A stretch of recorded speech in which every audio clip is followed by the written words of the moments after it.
I know on Facebook I said I was going to have like a half an hour of footage or something like that, but to be completely fair, that's when I expected me to get at least an hour of footage, because I was playing for probably around the combined total of maybe 8 or 9 hours between yesterday and today.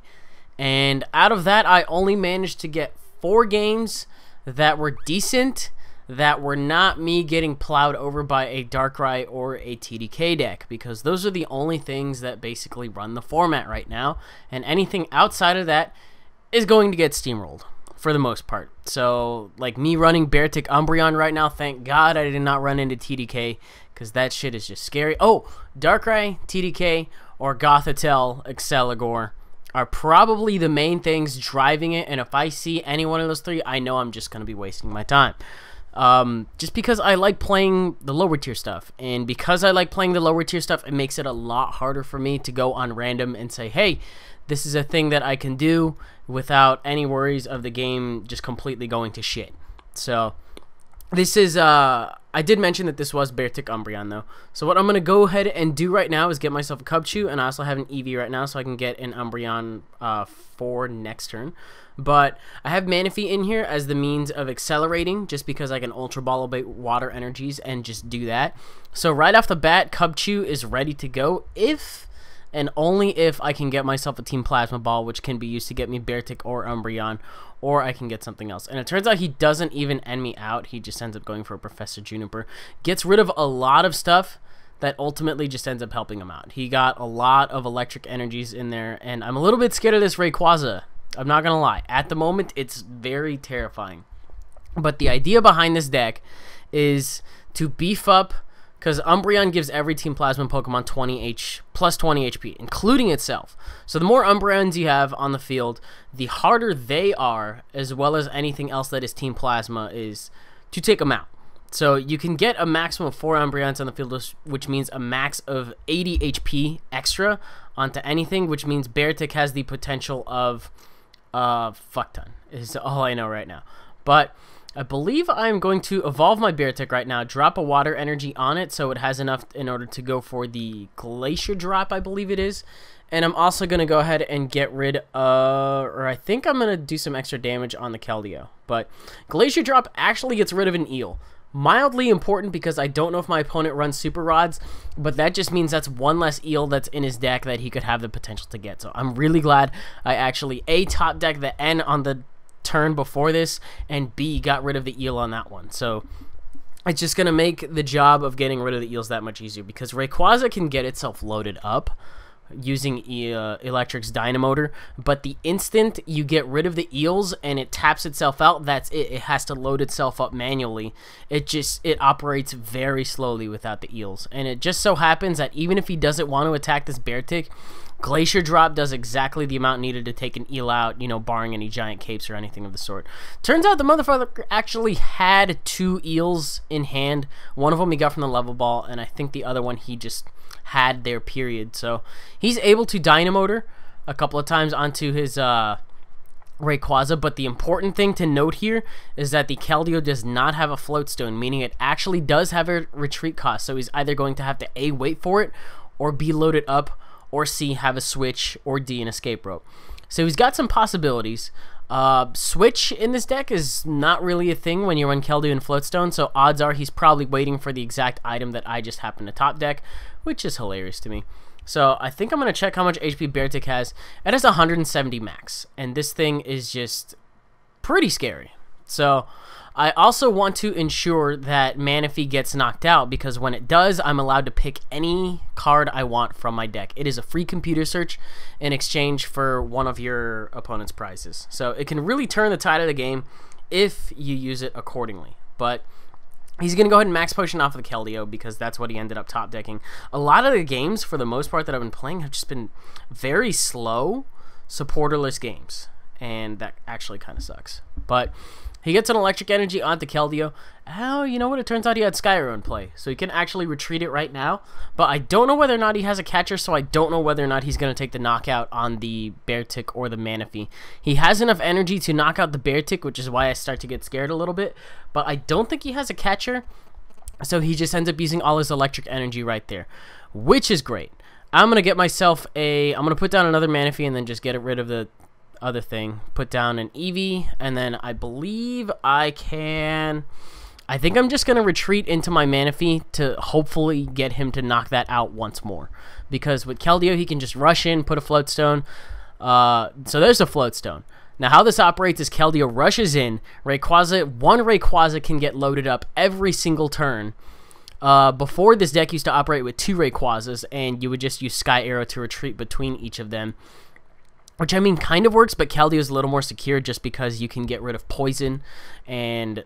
Well, no, you could have gotten rid of Poison earlier. But, like, Sleep and Paralysis, as long as the Keldeo itself is not in the active spot, asleep or paralyzed, that kind of thing, it's a pretty solid strategy. The thing is Keldeo takes up a bench spot. So, I'm looking to see how many more energies he has in his discard pile. And I'm hoping he didn't get a catcher off of this one, because honestly, this would kind of scare me. He has enough energy on Rayquaza in order to do 120. I think he does have a catcher, but here's the thing. I think he misses out on the KO by a pretty decent amount of HP. Or no, never mind. It was a different game that I recorded. Spoilers, he just knocks out the Manaphy. But I can get myself a catcher. Also got an Umbreon off of that. So Beartic goes up to 190 HP, meaning Rayquaza now has to have 3 energy on it in order to knock out Beartic. And the thing is I'm going to take out one of these eels right now.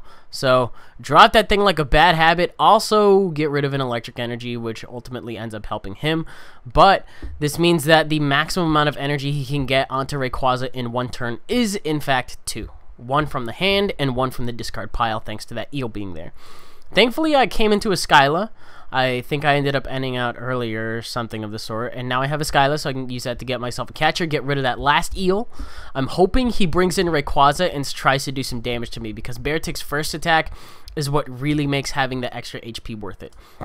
It operates that you do 20 damage times the number of damage counters you have yourself. And it turns out I actually come into my catcher, and I can play this entire hand in one shot. Like, if I need to, actually no, I can't play it in one shot. I can play everything except for the Beartic in one shot, but I could actually get a second Beartic loaded up right now. I got a good amount of Umbreons on the bench. A 4th would be fantastic, but I'm not at all complaining about 3. And he ends up using a switch for no reason there. He had a Float Stone? Question mark? I don't know. Anyway, he ends up doing that. Gonna end up putting a Float Stone on the Cubchoo, put that on that, and then I think I can just Powerful Rage and take out the main attacker. I figured that would be another good option too. Powerful Rage, because he did 120 to me, will do double the amount back. So I'm at 240. I'm pretty sure, no, a regular Beartic I think would be 10 HP away from dying. But each of these Umbreons, because of each other, now have 160 HP, so it's going to be that much harder to take one out in order to lower Beartic's HP amount. But he can put a Ray on the bench if he really wants to. But this has to be a supporter for him to actually benefit from it. Otherwise, I'm just going to catcher it up and just go to town. But it turns out it was a supporter. It was a Colress, so he gets himself a Fire Energy attached from the hand. And I believe he can also get himself an Electric Energy from the discard pile. But even if he tries to go for a Dragon Burst on this turn, I still will not die. 3 energies in total from a Rayquaza discarded for a Dragon Burst is not enough to take out this particular Beartic. I have 70 HP left. So I can take that hit and I can just drop him for like 360. That's gonna hurt absolutely bad. But I think I got rid of a lot of catchers in this game too. It was either him or somebody else I was thinking of. I really can't remember. But yeah, like I said, I'm really not scared of this right now. And it turns out he gets his next catcher and he brings in my Umbreon, which is... well, shit, okay. These things only have a retreat cost of 1, and I think he tries to go for the Umbreon, which is something I find odd, I guess. Maybe he was really hoping that he could stall for time, but that... no, not really a thing. And then it turns out that I don't even have to try to finish off the Rayquaza because I completely forgot about the fact that he decked himself out. So he drew nothing at the end of his turn, and then that was it. So, what am I waiting for in this game? I think I'm waiting for my opponent to do something because I started recording a little bit late. But I do have a TDK deck. I figured, you know what, everybody's playing TDK. I might as well try my attempt at TDK. and see how it ends up working out. So TDK, in case you did not know, is Thundurus, Deoxys, Kyurem. Two very solid plasma Pokemon powered up by Deoxys. It just gets pretty good. So rushes in, goes for that, and then Frost Spears. Kyurem is a plasma Pokemon. That one in particular is. So he can get off a 40 damage Frost Spear because of the Deoxys, and then I can go for a laser right here. Go into my own Kyurem, and I'm going to Juniper, throw away the rest of my hand. I don't come into an energy, or a what is it? Not a plasma energy. A blend energy or a prism energy is what I would have been looking for, but I don't have any of them. So he's still asleep, which is nice, but he can just rush treat to get rid of it, and he just ends me out right here. That's okay. I would have done that next turn anyway. But right here, I do have a Lugia that's 3/4 of the way powered up, which is awesome. You can Colress Machine onto it. You can use Thundurus to accelerate plasma energy back onto it from the discard pile in case you used some up earlier. And on top of that, I also run a Snorlax because Kling Kling decks are a thing, and Snorlax is just really scary. So put down a Veer Bank, go for another laser, and I believe right here I'm going to drop an energy onto my Lugia and Colress, hopefully get either a Float Stone. Actually, I think Float Stone is what I needed to get. So I get to go into my Lugia, go for a Plasma Gale, which does 150 thanks to my Deoxys on the bench. If I get 30 damage on something with a Kyurem and then go into Lugia, I can take 3 prizes from an EX, which is fantastic. I took 2 there, though, which is okay. And I believe he's just going to go ahead and go for the Helix Force right here, which is going to do 90 with an extra X amount owing to the the poison. So I'm going to go ahead and do that. God, this is a really quick game. I really do apologize for that, but I'm just going to go ahead and take the knockout right here. Plasma Gale, as you saw, will do 150 on the previous turn. Hypnotoxic Laser, thanks to the Veer Bank, will do an extra 30. Deoxys only has 170 HP, meaning that I just wanted the Deoxys out of the way. That was his main attacker right there, and now it's gone, so that's great. I am going to die to the poison at the end of the turn because I was not expecting another laser, truth be told. But there's not really anything I can do about that. And it turns out he's actually running Cobalion with Plasma Badge, which I think is a pretty cool idea. I remember Fizzy talking to me about it. But it only looks cool on paper, just because the deck itself can get kind of clunky. But right here, I get to go for another Deoxys right here. And then that means that my Ride and Knuckle is actually going to end up doing 70 damage, get myself a laser from the deck, and I don't get tail, or I don't get heads on that to put him to sleep, but I get to accelerate an energy onto something else onto the bench. I decide, you know what, we'll just get myself a, what is that, blend energy and put it on Kyurem. So if he wants to retreat, he can. I have a Float Stone on this Thunder, so I can just retreat out into my Kyurem if I really want to, but he catches it up. The fact that he didn't try to get rid of the energy on my Thundurus is a little unusual as well, but I think he's just going to end up trying to go for the knockout potentially on my Kyurem. I think he gets it because of this Deoxys, because Righteous Edge will do 60, but because of the Deoxys on his bench, it gets buffed up to 80, and I honestly don't know how much damage I'm at. Am I at 70? I think a regular Righteous Edge would have done it in the first place, so I don't get what's with the fanciness here. But it takes a long time to think about what he wants to do, even though I basically already have the game. A Ride and Knuckle boosted by 4 Deoxyses on my bench to that bench Kyurem will be, or not the bench Kyurem, excuse me, bench Keldeo will be exactly enough to knock it out. So I think he already used a supporter for the turn too, so the instant he did not play an N, it sealed the game. And he ends up just trying to catch her up a Deoxys in order to stall for a little bit of time. Would have been great if I didn't have the switch and the catcher in hand, because I can just Ride and Knuckle right here and he scoops before he lets me finish the game. So that was the second game. These last two are actually going to end up being with, I believe, Landorus, Flygon, Dusknoir. I've noticed that Flygon lately is a little bit of dead weight. It's kind of hard to set up owing to Kyurem. And Landorus admittedly should not be played while Kyurem is around, but it gets the damage counters on the field quicker. So I figure I might as well try that. Maybe I could try regular Kyurem and Dusknoir with Landorus and run some blends or some prisms. That could be a thing that I could consider in the near future as well. But I need something that does not use up my rare candies as well. Plus, I can get rid of the Flygon line entirely and maybe a couple of rare candies, and that'll give me room for possibly Laser Bank. Also get rid of the escape ropes in this deck as well. I haven't updated this in some time. But you can see we're up against another popular deck, another popular friend. Gothitella Celigor is going to be the main thing right here. This deck's structure is very, very, very tight for a reason. I've seen the deck list for it, and it only runs one catcher because it is full to the brim with everything else. There are other variants of it that'll just, you know, run other stuff, but honestly, this deck in itself is just really scary, just because of how much it runs. But right here, I'm going to go ahead and go for a Hammerhead just to get rid of, just to go 30-30, and it turns out he gets his Gothitelle up right now. I'm terrified at this point because this means item lock is up. I'm not allowed to use any items whatsoever as long as that thing happens to me in the active spot. Meaning, in order to retreat my Flygon, I have to put a Fighting Energy on it and just go back into Landorus and start doing the thing.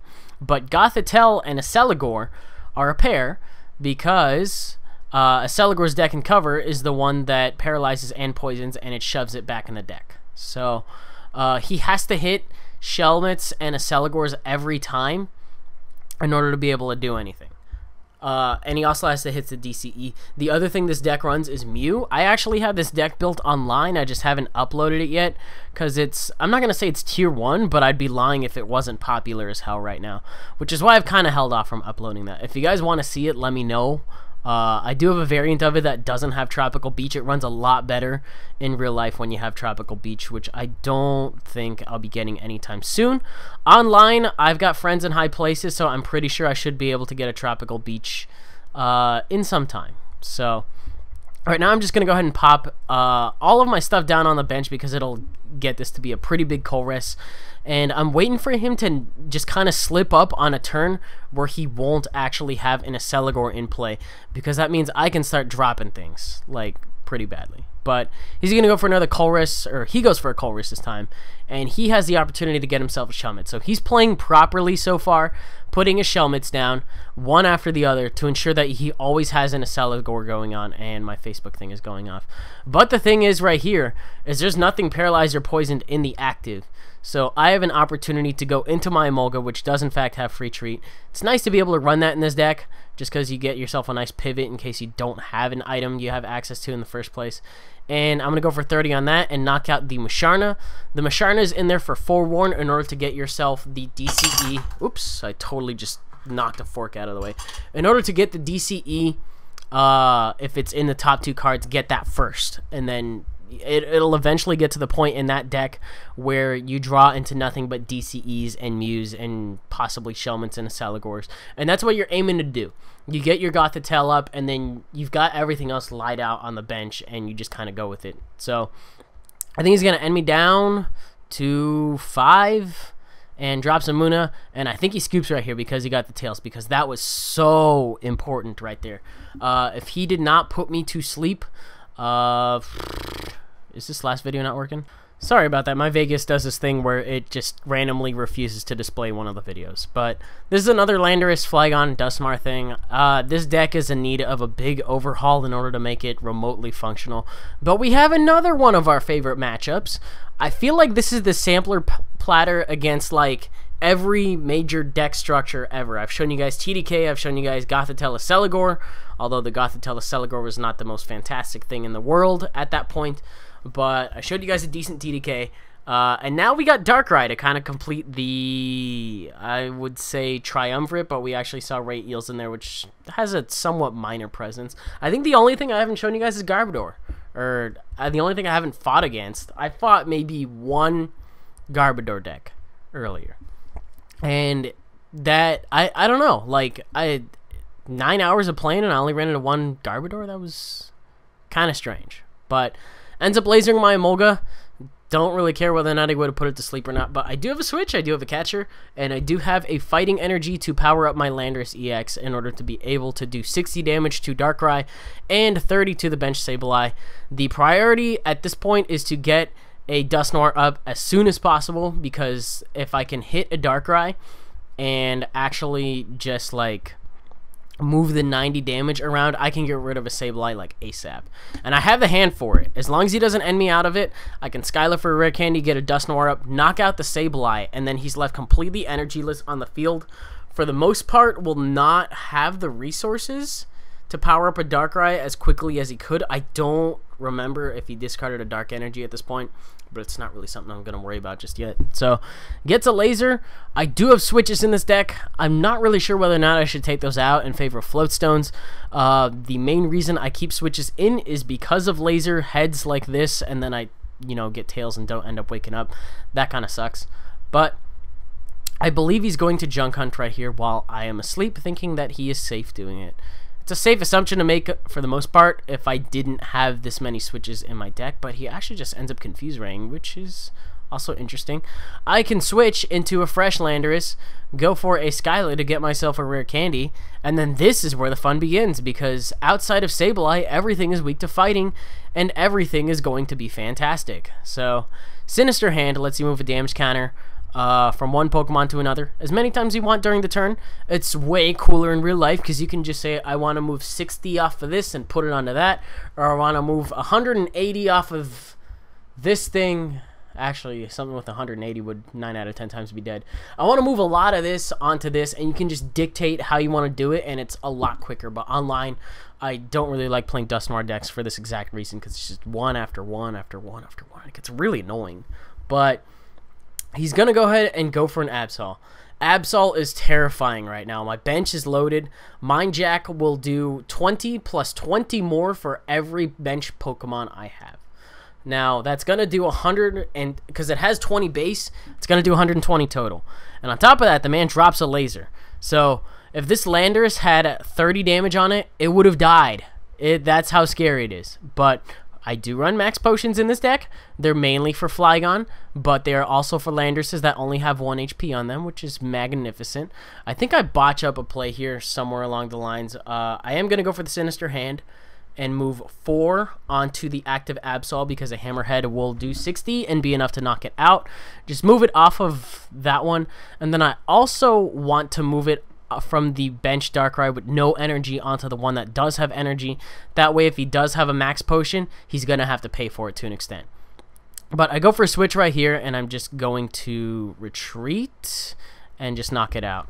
And then just do 60 to the active, 30 to a benched one. And we're still looking pretty hot. The Darkrai has not had an opportunity to attack yet. The Absol did have an opportunity, but I max potioned off something that only needed 1 energy to attack. And it's just sitting cozy in its den on the bench, free of energy, free of damage counters, and just having 2 Landoruses to alternate between. And I also have an escape rope as well, which I can use to pivot into a Molga, go back into the other Landorus if it's the only one with energy at the time, or I can go into the other one if I can get some more energy on that. And I have a third one in hand. Do I run 4 in this deck? I honestly don't remember, but it would be really cool if I did.